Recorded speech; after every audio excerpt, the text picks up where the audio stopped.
Hi everyone. We're about to get started with our final Meet the Funder session of the day. Thank you all for being here. I'm actually really excited to introduce Martina Welkhoff, especially after the Brain Jam Showcase, after seeing some of this great work in XR. And now we're going to speak to someone who can speak about that in the funding context. So Martina Welkhoff is the managing partner at Goldenrod Ventures, and today she'll explore how the gaming landscape has changed with the advancements in XR and AI, and how that impacts funding programs. So Martina, thank you so much. Thank you, and thank you for having me. Great to see you all here. Some of you might be confused because I think on the program it said WXR Fund, which was my first fund, and some of you might know some of the great companies in that portfolio. So we're fully deployed on WXR now. We were investing the last few years in women-led spatial computing companies, primarily augmented and virtual reality.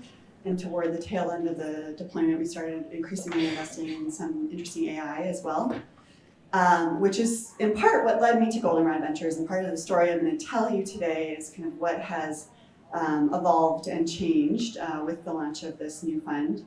And Amy Lemire was my partner in WXR. Some of you might know her, she's in the Bay Area. And you'll see on one of the slides, Malia Probst, who is also involved in WXR, is involved in Goldenrod. So there's some continuity there, but Goldenrod is a reimagining of that thesis and the space we're working in. So let's see, there we go. So the thesis is really looking at this digital and physical integration of environments, relationships, and experiences. And obviously XR is a very big part of that. But when we were, particularly toward, as I mentioned, the tail end of the deployment cycle, I'm sure some of you who've been in this space for a few years now have noticed how rapidly things are evolving. And even the terminology we're using is constantly changing, and the boundaries around the space and the way we define the technology. And the launch or announcement of Apple Vision Pro is continuing to push that further in the way that we think about these different modalities and interaction models.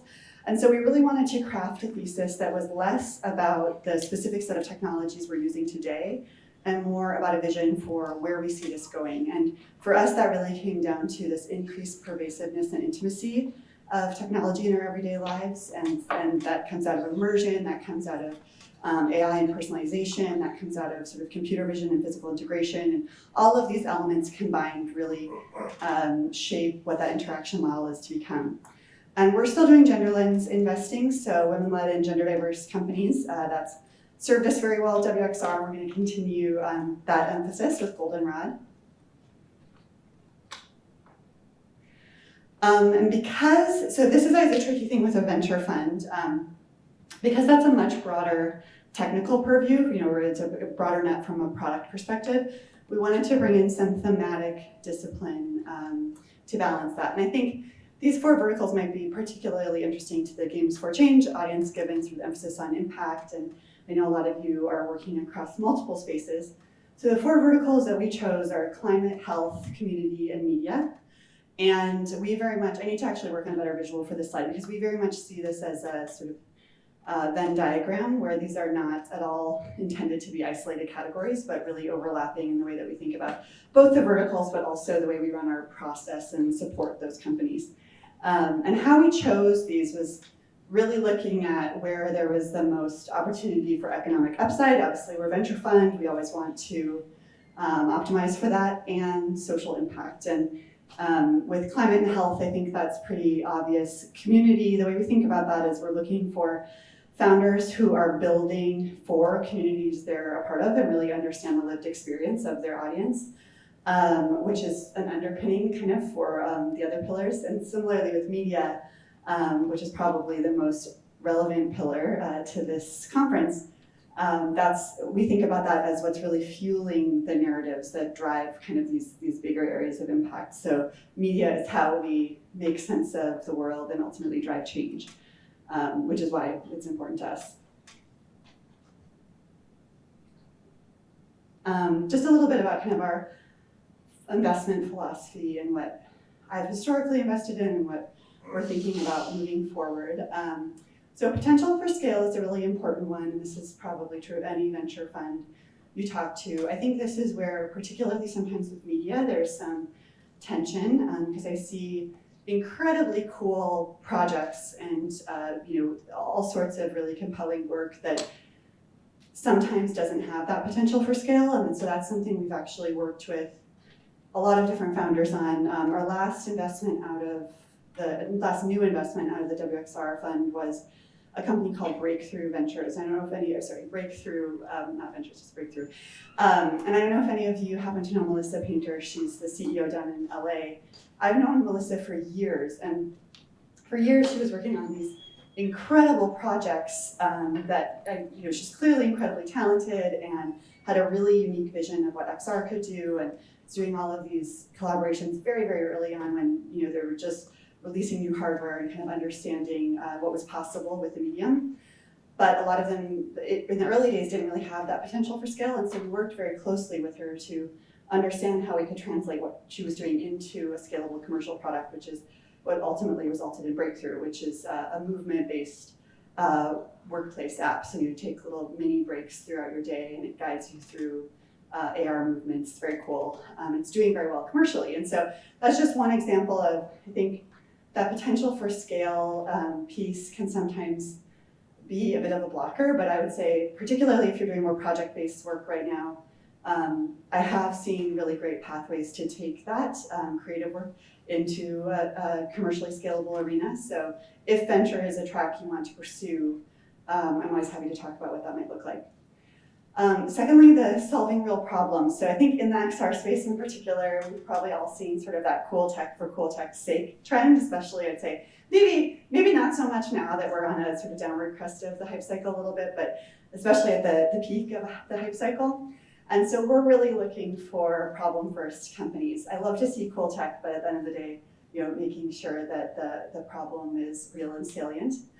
And then finally, capital efficiency. And this is something that is very common these days to hear, less common in 2021, but we've always really valued capital efficiency. We invest very early, pre-seed and seed, and so it's important to make that runway last until you can find product market fit and understand where resources need to be applied to be effective. Sorry about the back and forth. I just don't like talking over in the corner. This is me. I talked a little bit about my background, but I always say I'm an entrepreneur at heart. I started 2 companies before moving over to the funding side of the equation, and that very much informs my venture investing practice and why I do this work at all. And as I mentioned, so I didn't mention that we had an accelerator at WXR prior to the fund. So we had 26 companies go through that, and then ultimately invested in 14 companies with some overlap between those pools out of the fund, and learned a lot from both of those stages of building out early stage venture fund and infrastructure to support those companies.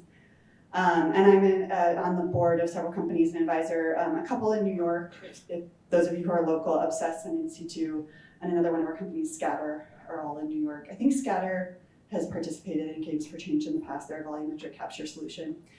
But pretty far-ranging in types of industries that we worked with out of WXR. And I think, I'm personally just most passionate about founders who, in the early days, I think the best piece of data we have as investors is founder product fit. And so I look for those founders that are the human beings to be building the company that they're building, and that they have the set of experiences, skills, and expertise that just perfectly match with what they've decided to devote their life to. And a whole lot of passion and grit, because as many of you probably know in the room, it's a very difficult road to travel. And then this is the rest of my team, and this is, I mentioned Malia Probst because she was involved in WXR, and some of you may know her as well. A big structural innovation with Goldenrod is, as a first-time manager at WXR, I became very aware of the systemic barriers in place, particularly for underrepresented founders and people coming from non-traditional backgrounds. And so I wanted to build in an on-ramp for more women and people of color to become managers in the venture industry. Because of course, this is all a very holistic system. Every piece of the stack is related, from companies to VCs to limited partners investing in those funds. And so each of these women are incredibly well qualified to invest and to find great companies and make those decisions. None of them have what a sort of very narrowly defined traditional track record would be. And so I think that's an important part of when I am kind of waxing poetic on the changes that need to happen in the venture industry. I think more broadly, we need to start thinking very differently about how we evaluate talent and the folks that are sort of deemed worthy of being investment managers. And so that's kind of part of what we're doing with Goldenrod. And this is just a little bit about our broader network. So I mentioned kind of the full stack being holistically integrated. What that looks like from an operational standpoint is we're really connecting all of the pieces of Goldenrod. In a typical venture structure or the sort of culture around funds, LPs are often in just kind of this opaque black box. Oftentimes founders don't really know the investors in the fund other than at the manager level. And so we're really trying to shake that up and build a community that's connected across every layer and have LPs connect directly with CEOs and vice versa and unlock the potential that exists in that broader network. So we're looking for talking to highly engaged LPs who want to be activated in that way. And then we have this broader network of organizations and other funds that we work with. A couple to highlight. I don't know if any of you are familiar with Poker Power. I'm actually hosting an event with them tonight. They are an organization focused on teaching women to play poker and connecting it to they say from the poker table to the boardroom. Really, really fun. It's a flagship event series that Goldenrod is running. We think Impact is the largest gender lens investing fund in the country, if not the world, definitely in the US. So we've developed sort of this network of partners, both for our own pipeline, but also to support our portfolio companies and help them to find follow-on funding, help them to develop their networks in very strategic ways and be part of a broader community that can help to accelerate their growth. I think this next one's my last slide. Yes, so I've talked a little bit about, this is just trying to very briefly summarize our ethos. So the founder-centric piece, I know every VC says that, but I think we're all operators on the team. We have a tremendous degree of empathy and respect for the founder experience and everything that it takes to really build a successful company. And so that's, I think, the most important guiding principle that we hold is that we're really doing this work for the founders, and our success is obviously entirely dependent on the founders. And so we're very sort of aware and humble of that fact. And then we really look for ways to move the needle, not just sort of the typical show up at a quarterly board meeting and say, call it good, but we're very close to our founders, and everything from helping to recruit to being the first call when it's a really hard day and you just need someone to support you and talk about what's going on. We're kind of run the gamut of the ways that we operate for founders, but I'm always honored when I'm the one that gets the call, and I think that's usually a testament of the investors who are doing the work. So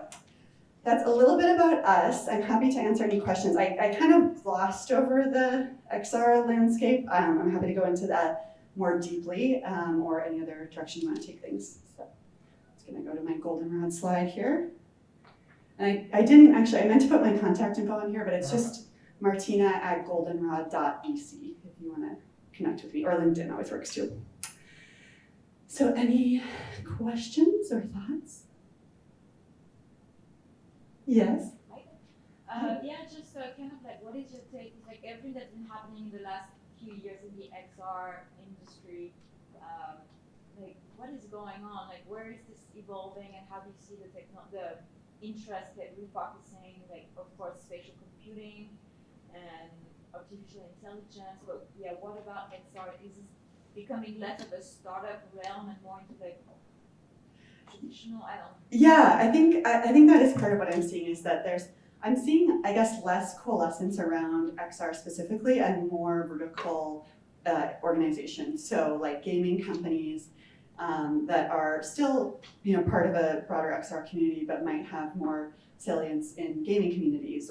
And I think that is a great sign of maturity for the industry, that we're sort of reorganizing in that way. And I still think XR as a set of parameters or way to network is very valuable, but perhaps I think part of this is that so many companies are cross-platform now that some companies may consider themselves XR while others may not, and they might have similar product components, but they're just sort of positioning differently. And so I think it is a really positive thing, but it's less like, there's part of me that misses the early days, like if you think back to 2016, 2017, when it was, the XR diehards, like we were debating about, tethered or mobile at the time, and all these different things, getting really nerdy about it. I see that fading away, and I think the Vision Pro is just going to push that further in the way that they're framing as spatial computing, which I've always actually really liked that terminology of spatial computing, because I think it captures the notion of the changing interaction paradigm more broadly, but it also elevates the whole medium, because it's not necessarily just about the specifics about the interaction modality. It's really about a whole new realm of computing, which I do think is more accurate and descriptive of what we're really building. But it's integrated across, especially right now with generative AI being all the rage. I mean, that's going to obviously be a big part of what that new interaction paradigm is evolving toward. And then there are all of these other pieces that are simultaneously developing, and that includes hardware advancements and even what's possible with drones now and what that means for digital environments. All of these pieces are interconnected, and so I'm very excited about, in a sense, I'm actually very excited about the day where we don't use the term XR so much, and it's just really about what are we trying to accomplish, what is the hardware available, what are the constraints, and maybe there's a new set of terms that emerge, or maybe it just is similar to how we pull out our phone today, or do what we need to do. It's just sort of the way that we interact digitally, and it's taken for granted. So I'm happy to see that it's not such a distinct category any longer, although I do, from a sort of like community perspective, I'm nostalgic for that group of people who clearly identified as XR early adopters. We'll go back here in a minute. So with the companies that you work with, are there markets mostly North America or global, or what's the experience in terms of global markets for XR? Yeah, so with WXR, we only invested in US-based companies, but some of those companies were from international markets, but then had a US C Corp, so it wasn't necessarily that they were all just founded in the US. And in terms of the markets that they're selling into, because we're so early stage, we typically like to see a lot of focus in the early days. So most of them, at least initially, are just selling to North America, although we have seen a few fairly rapidly start to expand into Europe and Asia. And so that is, I think, again, with the sort of maturity of the industry over the last few years, we are seeing that happen more regularly and with more success, I would say, sort of having some of those products and companies translate both literally but also in a cultural sense and get adoption. So yeah, we're still in the early days. I'd say our portfolio specifically is still very concentrated in North America on both fronts, but we're seeing that expansion happen, and I think that will start to accelerate. I'm also seeing a lot of really cool opportunities out of both Asia and Europe. And right now, I was just talking to someone about this before the presentation. Right now, we're only investing out of Goldenrod in North America as well, but I hope to expand that geographic purview in the near future, because I think there's a lot of really great companies being built outside the US. You had, for Goldenrod Ventures specifically, there was something you mentioned about women-owned, women-run companies. Is that the only, does Goldenrod only do women-owned companies that they fund, or is it sort of they want to prefer that because they deserve? Yeah, so we're looking for gender diversity ultimately. So it's not, I just have to clarify, when we say women-led, it's not that it's exclusively women, it's that we would like to see at least one woman on the founding team, but typically it's gender diverse. So, and what we're really kind of looking for is that the people on the team, the founders, have that lived experience that makes sense for the companies that they're founding, but also when they have, different dimensions of diversity, that the women on the team in particular have direct input over product and or business. So that's kind of the high level screening that we use there. It's really interesting though, and this is total aside, but gender lens investing is nothing new, and there are more and more funds out there that do that, which is exciting. But a few years ago when we were first pitching WXR, we had the deck loaded with all of this information about how women-led companies outperform and all this research, and I've kind of stepped away from that, and I realized the messaging is maybe not as clear as it once was, but I think we're at an interesting inflection point with the gender lens piece too, where I'd love to see it normalized, maybe similar to the XR, where I'd love for investing in women-led companies to just be a norm and not an exception. And so that's kind of what we're trying to move toward with our messaging a little bit too. Thank you very much. Could you speak a little bit more to a couple of your theses, impact and scale? What is that? What are you looking for in terms of the numbers and the time? How do you juxtapose the two with obviously in the XR world? Yeah, it's a great question, and it's a really interesting. I'm actually speaking on this topic specifically in a few weeks because I think there can be an interesting tension there, and the word impact is tossed around very flippantly these days, and I love that it's something that's in the zeitgeist and that people are paying attention to, but I think because it's used in so many different contexts, it's hard to know the meaning sometimes. So we are not, our fund is not an impact fund in the sense of typically when a venture fund says they're an impact fund, they have very specific impact metrics that they are looking at and reporting, and they'll typically have that coupled with some kind of vertical focus. Like you see a lot of climate funds, for example, that are quantifying their decarbonization effects through their portfolio, that sort of thing. So we're not doing that because, back to sort of the balance of venture funds, we're already doing a lot with our thesis. There's a lot of complexity and a lot of qualifiers to what we're investing in. And we felt that by adding sort of a strict impact lens to that, it would constrain us even further, both in terms of the companies we could look at, but also the types of investors. And so we didn't want to become so focused that we basically screened out a lot of opportunity. So when we're talking about impact, we're looking at the beyond, if I think about the spectrum of impact, we're beyond the do no harm category into the focused on increasing good or net positive impact. And in those verticals specifically, there's different ways of thinking about that and measuring that. But a lot of, again, because we're so early, we're often first institutional check-in, there isn't necessarily a lot of data or traction to look at. So what we're testing and sort of doing a lot of time and diligence on is how the founders are thinking about potential impact and unforeseen consequences. I think that's, in the early days, in some senses, the best we can do. There's always going to be surprises and unforeseen impact. And we want to see both how the founders are trying to forecast and understand that and get a sense of how they will respond to that. And I think a really salient example these days is social media and the sort of negative effects we've obviously seen and now better understand as a society, which I know early on the founders likely didn't predict or weren't thinking about, but at some point developed an awareness of. And it's all about how do you then respond to the situation, how do you adapt accordingly. And so that's what we're screening for essentially in the early days of what's the intended impact, and if and when things don't go as intended, how do we expect these founders to respond? Kind of gets into values and character and that sort of thing, but that's where sometimes my job starts to feel a little bit like a psychologist too. Understand that. Any other questions? Can you speak a little more about how you see AI changing the landscape? Yeah, I mean, I think it's such an interesting moment that we're in where things are happening so quickly. And one of the things I think that is, I was just talking to another investor about how these days every company is an AI company, and we meant that a little bit tongue-in-cheek in the sense of a lot of folks are kind of like slapping their deck as a way to play to the trends, and that's always going to happen. That's nothing new. With every hype cycle that happens.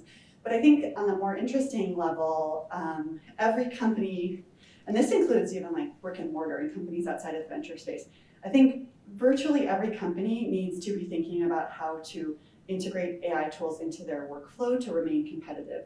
And so particularly as a venture funded or seeking venture funding startup, whether or not you're building, well, I guess if you're building AI directly, it's obvious, but even if you're not sort of building an AI product, thinking about how to integrate AI into your roadmap and into your workflow is really important, and to be able to answer those questions and show that you've proactively done some research and deep thinking around that, and ideally are proactively engaging and using tools in a meaningful way, because I think that's just going to become table stakes for remaining competitive. So that's the first thing, and then I also think obviously it's changing everything about content creation, and so when we're thinking about media specifically, but even beyond that, there's a lot of questions now around authentication and IP and all of these things that I don't think anyone necessarily has great answers for at the moment, at least in terms of technical solutions or what that looks like in kind of a broader ecosystem solution. But those ethical considerations are going to become increasingly important. So particularly if you're in the content space and thinking about whether it's protecting your original content or how you're using AI to generate additional content, I would have answers to those types of questions, both from an ethical standpoint, but I think moving forward, having a really good sort of legal understanding of what's coming down the pike will be important for startups. I don't see a clock, but I didn't know if we were getting the 3 more minutes. We have time for one last question if anyone wants. So when somebody comes to you and they're pre-revenue, what are you looking for in those kinds of situations? So a few things. One is really just getting to know the founding team, and in addition to some of the attributes I mentioned earlier that we look for in founders, we really look at the relationships amongst the founding team as well, whether you have 1 or 2 co-founders or any early team members. In the beginning, that is probably the most important factor on whether or not a company succeeds or fails, is whether or not those relationships are strong and can endure and can move through the challenges ahead. And so we spend a lot of time on that. And we also look at how, even when a company's pre-revenue, there's usually some level of product and some level of structure that's been decided, and a certain set of early strategy that's been codified. And so we look at that at face value, but more than whatever the results are, what I really like to understand is how the founders arrived at those decisions. What was the process?